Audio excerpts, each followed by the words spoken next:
nangyayari sa'yo. Ang ipinupunto ko rito, hindi lahat ng tao ay binigyan ng kapangyarihan ng Diyos upang mangaral ng kaniyang mabuting balita ng kaligtasan. At ang mapupuna mo pa rito, Kuya Min, itong si Judas Iscariote. Alam ng Diyos ito eh. Alam ng Panginoong Jesus na ang mag-uhuda sa kanya ay itong si Judas Iscariote. Bakit pa niya pinili?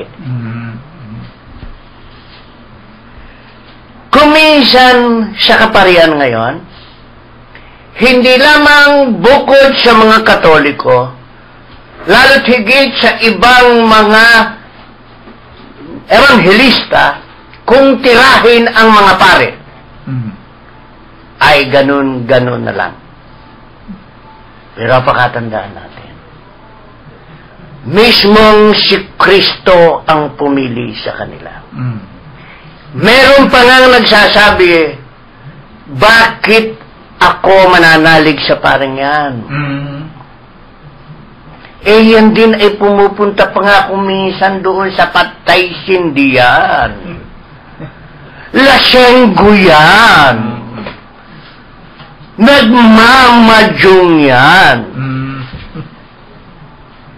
Lahat ng mga puna ay pinupuna hindi lamang ng mga Katoliko, kundi ng mga taong ang tingin sa kanila ang sarili ay matuwid. Hindi na nila iniisip yung pagkapili sa kanila ng Diyos ay hindi nila tinitingnan yon. Hindi nila iginagalang ang pinili ng Diyos. Ano ibig ko sabihin? Kung ang mga kasalanan ng mga paring ito ay itutumbas mo sa ginawang kataksilan ni Judas ay wala sa gapuing o kalingkingan man lang ng ginawa ni Judas. Bakit mo titingnan niya? Kaya dapat natin igalang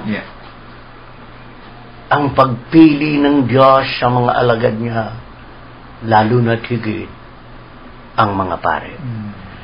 Ikaw na mismo ang nagsabi kanina, Kuya Min, na maraming anihin. Idalangin niyo sa Diyos. Dahil maraming anihin, konti ang mag-aanin.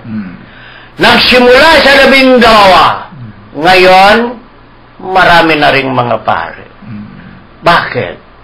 Patuloy na nananalangin ang simbahan para magkaroon sila ng pastor. Kung hindi man nila makuha ang katapatan ng katulad ng katapatan ng Panginoong Hesus, pero igalang natin sila sapagkat pinili sila ng Diyos upang maging pastor ng kanyang iglesia. Yun.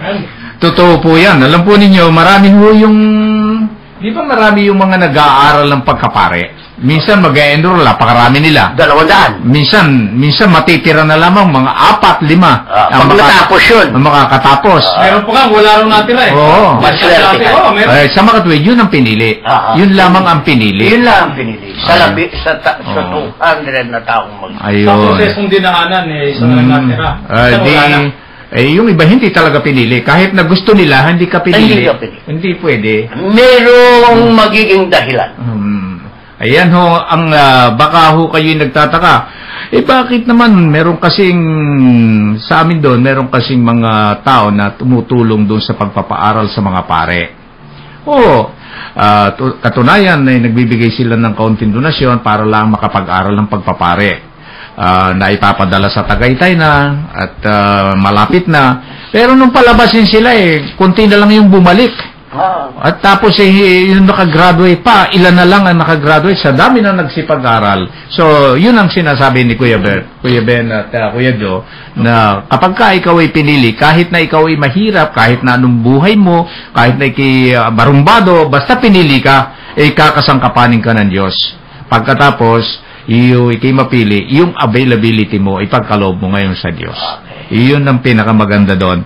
12 alagad, kayo ho'y magtataka kung bakit ang iba rito hindi ho kilala, ang iba'y kilala, kagaya ni na Felipe, ni na Bartolome, at ito ho'y napapakinggan ko lang ho, kung merong santo, San Bartolome, merong ganon, merong mga baryo, merong patron San Felipe, San Mateo, Santiago, ayun.